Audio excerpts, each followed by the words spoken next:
left. His focus is no longer at the trailer. Now his focus is on the trailer again. His focus is off from the trailer. His focus is back on the trailer. This is how I'm making my decisions on what to do. He's licking and chewing. He's near the trailer.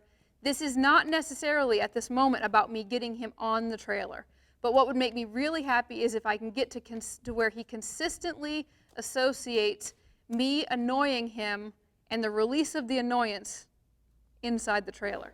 When he puts his focus, I'm watching his eye mostly. The fact that his body's a little off sideways is not perfect, but if his head goes on, then the rest of his body will follow.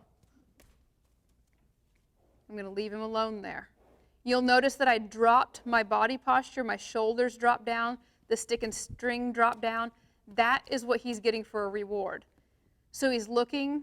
Now that time it's interesting, he's looking, but he's not quite as committed. You know, his head's up a little bit higher. That one ear, that left ear, you'll watch it, it's kind of making an exit plan.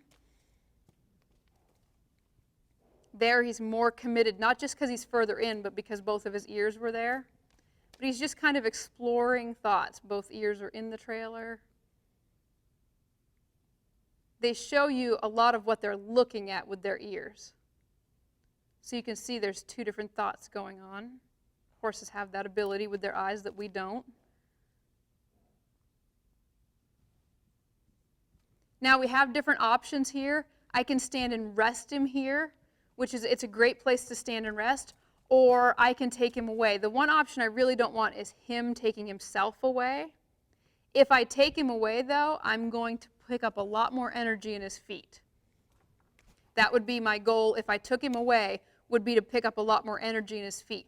Right now, he's playing this game pretty good. The one thing I'm going to change is I want to be able to rub him. I need to remember not to lose that opportunity to rub him when he's in the trailer, though. When I start rubbing him, he can't take that as a sign that he's done.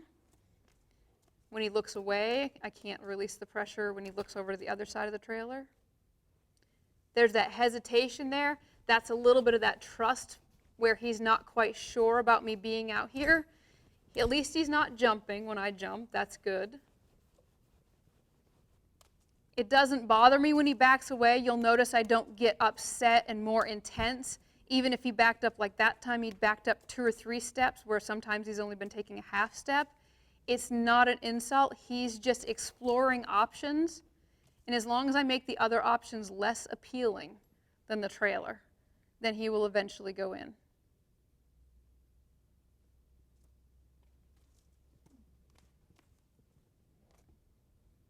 There, he allowed my left hand to push his head back in, just the suggestion of that. If we took the time to get him even better at moving his body parts, moving his front end, then this trailer loading would go even better.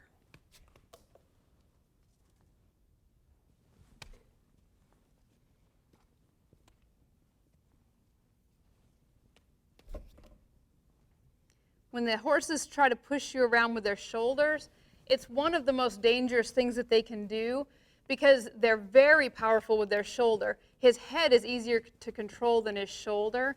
And if you ever get a chance, if you ever see any videos of maybe the video of Cloud, the stallion, that they documented out on the plains, you'll find out that they actually do a lot of fighting with their shoulder, shoulder to shoulder.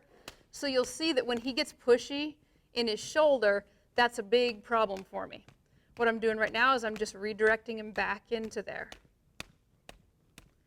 He's doing what some horses do. Do you notice he's licking and chewing while I'm doing that? He's actually taking it like a massage. He's not being hurt by it. He's acting more like it feels good.